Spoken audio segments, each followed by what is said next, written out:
যার উত্তম চরিত্রের বৈশিষ্ট্য যার মাঝে ধারণ করতে পারবে, ওই ব্যক্তি কিয়ামতের কঠিন মুহূর্তে আমার সবচেয়ে নিকটে বসে থাকবে। তাহলে এই হুসনুল খুলক যার কাছে নাই, উত্তম চরিত্র যার কাছে নাই, তাকে অন্তত রসুল পাকের উম্মত বলে দাবি করা যায় না। এই তিনটা চরিত্র যার কাছে আছে, আমার নবী বলেন ওই ব্যক্তির জন্য আল্লাহ জাহান্নামের আগুনকে হারাম করে দিয়েছেন।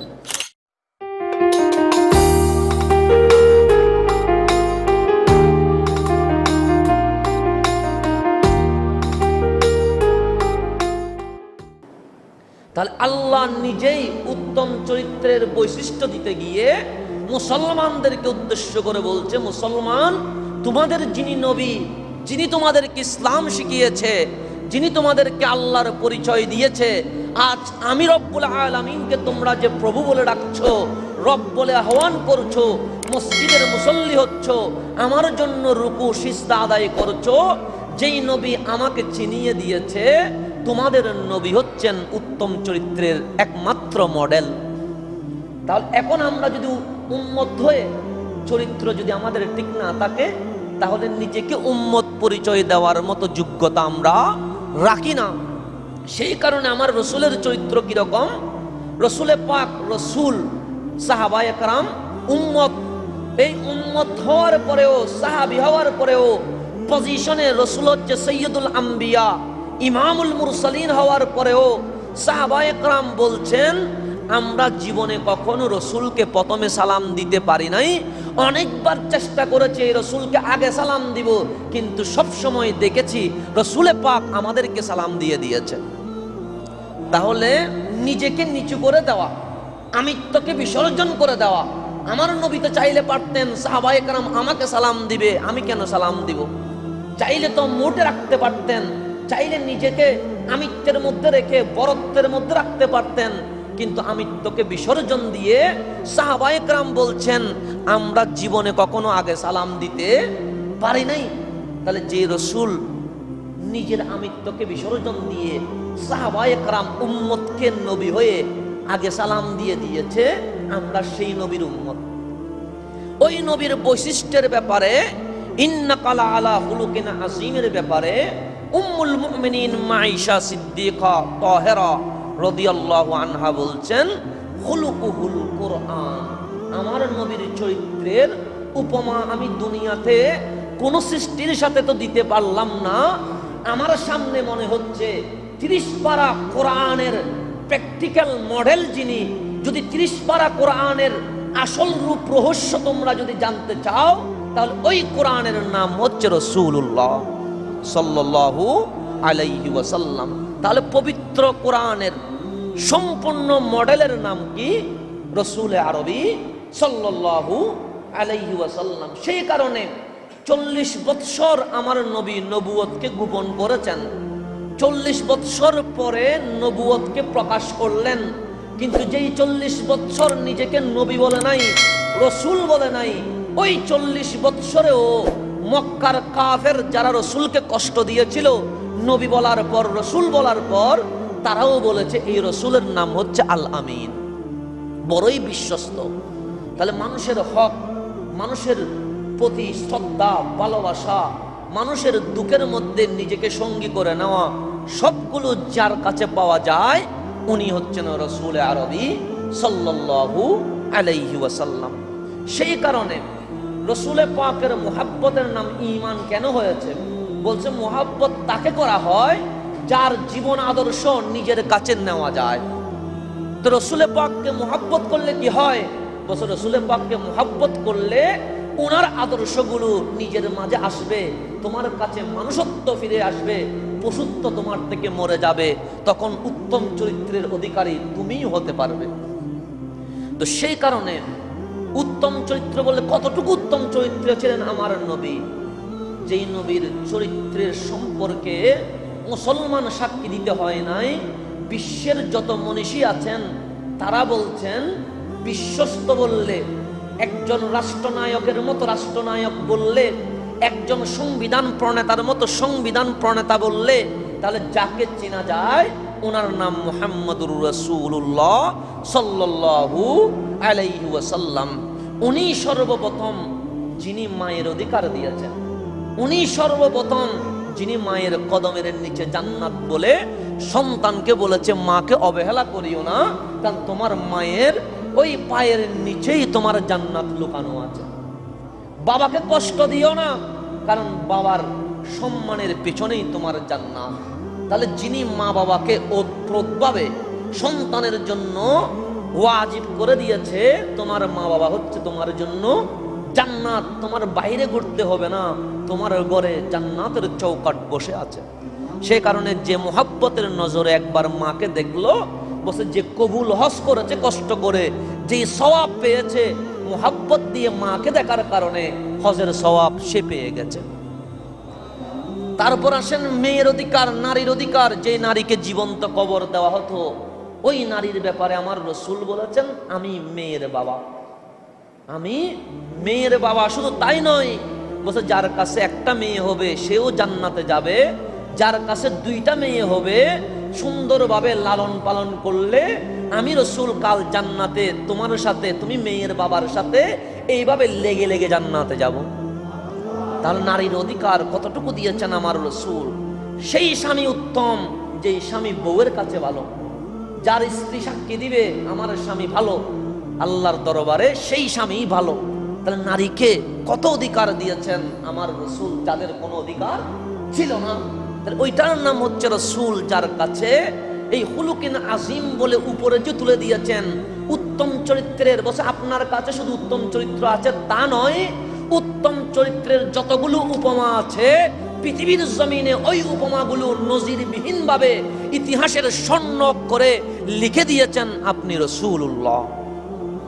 তো সেই কারণে সেই রাসূলের যদি উম্মত দাবি করি, আমার হাত দিয়ে কেউ কষ্ট কখনো পাবে না, আমার মুখ দিয়ে এমন কথা বের হবে না যার কারণে আমার রাসূলের কোনো উম্মত, কোনো মুসলমান ভাই কষ্ট পাবে। আমার দ্বারা এমন কোনো কাজ হবে না যে কাজের মাধ্যমে অন্যের ক্ষতি হবে।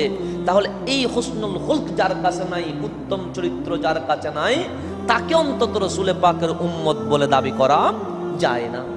সেই কারণে এতিমের হক এতিমকে দিতে হবে, পরিবারের হক পরিবারকে দিতে হবে, সন্তানের হক সন্তানকে দিতে হবে, এলাকার হক এলাকাকে দিতে হবে, মসজিদের হক মসজিদকে দিতে হবে। এইভাবে প্রত্যেকজনের হক, গাছগাছালির পর্যন্ত অধিকার আছে, ওই হক যে আদায় করতে পারবে তিনিই হচ্ছেন সঠিক রাসূলে পাকের উম্মত। এখন আসেন আমরা হাদিস নববীর দিকে যাই। এই হাদিসটি ইমাম তিরমিজিও বর্ণনা করেছেন, ইমাম হাকিম তার মুস্তাদরাকের মধ্যেও বর্ণনা করেছেন। আন আয়েশা রাদিয়াল্লাহু আনহা, উম্মুল মুমিনিন আয়েশা রাদিয়াল্লাহু তাআলা আনহা থেকে বর্ণিত, ক্বালাত, তিনি বলেন, ক্বালা রাসূলুল্লাহি সাল্লাল্লাহু আলাইহি ওয়াসাল্লাম, রাসূল পাক ইরশাদ করেন, ইন্না মিন আকমালিল মুমিনিনা ঈমানান, আমার নবী বলেন মুমিনদের মধ্যে পরিপূর্ণ ঈমানদার সেই, আহসানুহুম খুলকা, যার চরিত্র উত্তম, যার ব্যবহার ভালো, যার আদর্শকে আদর্শ হিসেবে নেওয়া যায়, তার ঈমানটাই পরিপূর্ণ হয়েছে। যার কাছে আদর্শ নাই, যার কাছে উত্তম ব্যবহার নাই, সে পরিপূর্ণ মুমিন নয়। তারপর বলছেন ওয়া আলতাফুহুম বিআহলিহি, এবং নিজের পরিবারের প্রতি যে লতিফ হয়, নরম হয়। আমার রাসূল পাক পবিত্র জবানে ইরশাদ করেন, পরিপূর্ণ ঈমানদার তাকেই বলবো আমি রাসূল, যার কাছে উত্তম চরিত্র আছে, যার ব্যবহারে বাহিরের মানুষ সন্তুষ্ট, আর পরিবারে সে নরম প্রকৃতির হয়, কঠোর প্রকৃতির হয় না, সে হচ্ছে পরিপূর্ণ মুসলমান। তা আরেকটা হাদিসে আছেন যেটা ইমাম তিরমিজি বর্ণনা করে বলেন, হাযা হাদিসুন হাসানুন সাহিহুন, এবং ইবনে হিব্বান সহিহ ইবনে হিব্বানের মধ্যে হাদিসটি বলেন, আন আবি হুরায়রা রাদিয়াল্লাহু তাআলা আন, হযরতে সাইয়্যিদুনা আবু হুরায়রা রাদিয়াল্লাহু তাআলা আনহু থেকে বর্ণিত, ক্বালা, তিনি বলেন, ক্বালা রাসূলুল্লাহি সাল্লাল্লাহু আলাইহি ওয়াসাল্লাম, রাসূল পাক ইরশাদ করেন, আকমালুল মুমিনিনা ঈমানান, ওই মুমিন ঈমানের ক্ষেত্রে পরিপূর্ণ ঈমানদার হয়েছে, আহসানুহুম খুলকান, যার চরিত্র ভালো হয়েছে, উত্তম হয়েছে, পবিত্র হয়েছে, ওয়া খিয়ারুকুম খিয়ারুকুম লিনিসাইহিম, আর তার স্ত্রী কন্যাদের সাথে যার চরিত্র, যার ব্যবহার ভালো হয়েছে, সেই পরিপূর্ণ ঈমানদার হয়েছে। তারপর আমার রসুল, এটাও ইমাম তিরমিজি শরীফের মধ্যে, ইমাম ইবনু হিব্বান সহিহ ইবনে হিব্বানের মধ্যে, ইমাম আহমদ মুসনাদে আহমদের মধ্যে এই হাদিসটি বর্ণনা করেন। আন জাবিরিন রাদিয়াল্লাহু তাআলা আন, হযরতে জাবের রাদিয়াল্লাহু তাআলা আনহু থেকে বর্ণিত, আন্না রাসূলুল্লাহি সাল্লাল্লাহু আলাইহি ওয়াসাল্লাম, নিশ্চয় রাসূলে পাক সাল্লাল্লাহু আলাইহি ওয়াসাল্লাম কল, তিনি ইরশাদ করেন, ইন্না মিন আহাব্বিকুম ইলাইয়া, নিশ্চয় আমার নিকট তোমাদের মধ্যে সবচেয়ে প্রিয় ব্যক্তি, যাকে আমি বেশি ভালোবাসবো, সে ওয়া আকরাবিকুম মিন্নি মাজলিসান ইয়াউমাল কিয়ামা, আর কিয়ামত দিবসে আমার আকরাব বড়ই নিকটে বসবে সেই ব্যক্তি, আহাসিনাকুম আখলাকান, যার চরিত্র উত্তম হবে, যার ব্যবহার ভালো হবে, যার ব্যবহারে মানুষ খুশি হবে, যার উত্তম চরিত্রের বৈশিষ্ট্য যার মাঝে ধারণ করতে পারবে, ওই ব্যক্তি কিয়ামতের কঠিন মুহূর্তে আমার সবচেয়ে নিকটে বসে থাকবে। তার গ্যারান্টি আমি রসুল নিয়ে নিলাম, এবং আমি তোমাদের মাঝে সবচেয়ে বেশি ভালোবাসবো ওই ব্যক্তিকে যার চরিত্র ভালো হবে, কারণ আমি রসুলের চরিত্র সবচেয়ে ভালো, আর আমার উম্মতের মধ্যে যার চরিত্র ভালো হবে তাকে আমি নবী বেশি ভালোবাসবো। তোমরা নিজেকে নবী প্রেমিক দাবি করছো, কিন্তু আমি নবী ভালোবাসছি কিনা সেটাও দেখার বিষয়। তাহলে আমি তাকে ভালোবাসবো যার চরিত্র ভালো হবে, তাকে কিয়ামতের কঠিন মুহূর্তে হাউজে কাউসারের নিকট আমার কাছে আপন করে বসাবো যার চরিত্র ভালো হবে। তাহলে এই ভালো হওয়া চরিত্রটা কত ফজিলত! আরও আসেন, ইমাম আবু দাউদ তিনিও হাদিসটি বর্ণনা করেছেন, ইমাম ইবনু হিব্বান তিনিও হাদিসটি বর্ণনা করেছেন, ইমাম আহমদ তিনিও হাদিসটি বর্ণনা করেছেন। আন আয়েশা রাদিয়াল্লাহু আনহা ক্বালাত, উম্মুল মুমিনিন মা আয়েশা সিদ্দিকা তাহেরা বলেন, সামি'তু রাসূলুল্লাহি সাল্লাল্লাহু আলাইহি ওয়াসাল্লাম ইয়াকুল, আমি রাসূলে পাককে বলতে শুনেছি, ইন্নাল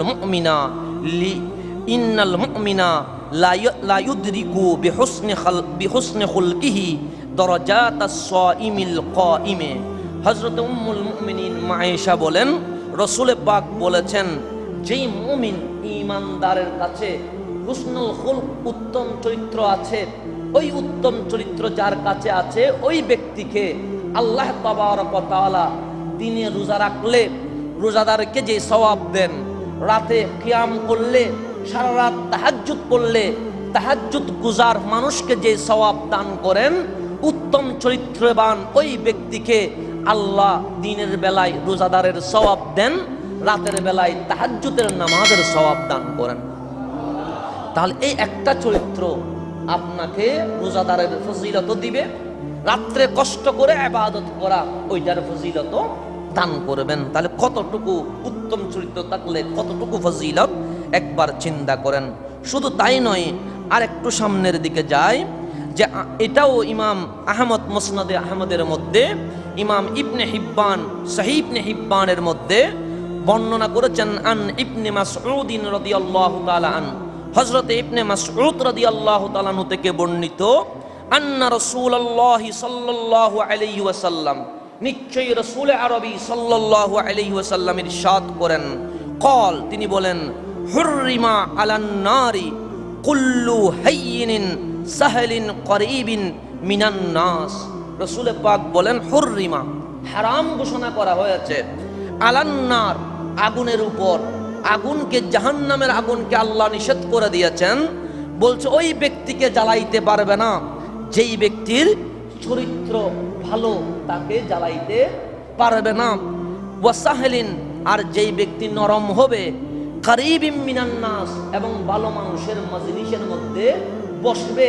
তাহলে ভালো মানুষের মজলিসে যেই ব্যক্তি বসে, যে ব্যক্তি নরম প্রকৃতির হয়, নম্র হয়, স্বভাবে ভালো হয়, এই তিনটা চরিত্র যার কাছে আছে, আমার নবী বলেন ওই ব্যক্তির জন্য আল্লাহ জাহান্নামের আগুনকে হারাম করে দিয়েছেন।